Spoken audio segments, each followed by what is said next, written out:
And now, You Are There with Jerry Stewart. Hello, I'm Jerry Stewart. As we talk about and think through our nation's history, why are there some people that continue to stand out? Just how does their memory continue to withstand all the time that has passed? Is it their position in life or their money or their accomplishments? I believe it has to do more with their character. That's a word we don't hear much about today, but the truth is this: character makes leaders, and true leaders have a powerful influence in our society. But just where is character born? In a moment, you will know, because you are there. Hello to all. Two things today. First, thanks for all your great support you're giving us by tuning into our programs.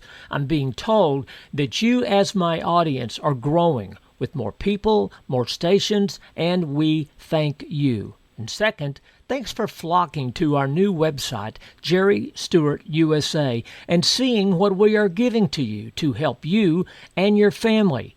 Did you know that if you subscribe to our site, along with all you see and listen and learn on the site, you can also get a free download monthly of my 1-hour holiday specials for free. You'll also get monthly my Stewart Report with chances for talks with us and other fun stuff. So go now to www.jerrystewartusa.com and help us as we all work together to save our America. God bless you.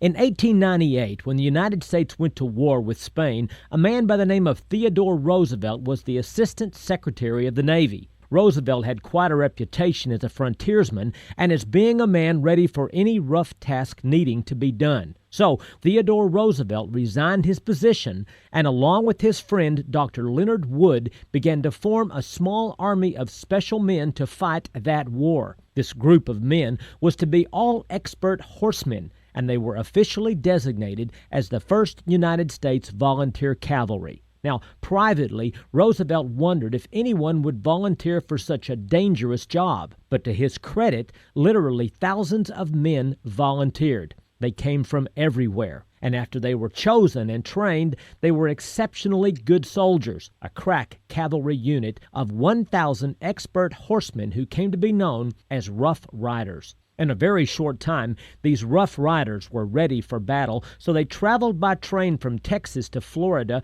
and were given their orders to fight the Spaniards on a tiny island called Cuba. But here's where the twist comes. Even though they had been trained as cavalry, they were told that their horses would have to be left behind. They would be foot soldiers.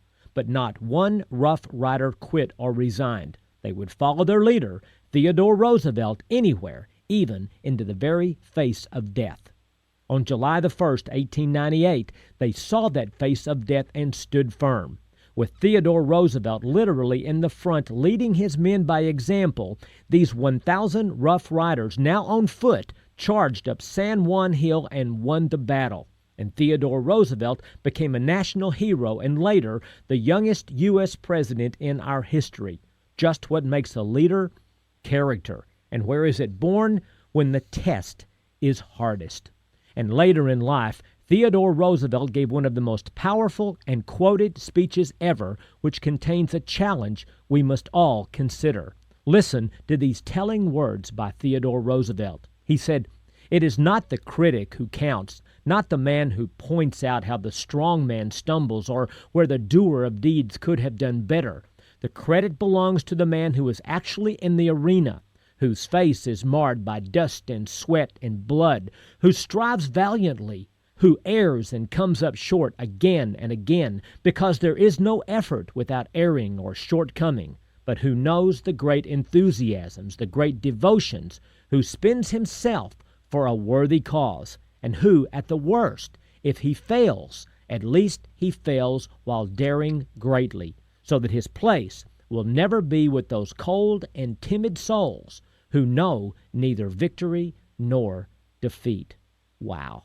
Folks, now is the time for each of us in America to take a stand, to find our character, to quit watching from the sidelines and get in the arena.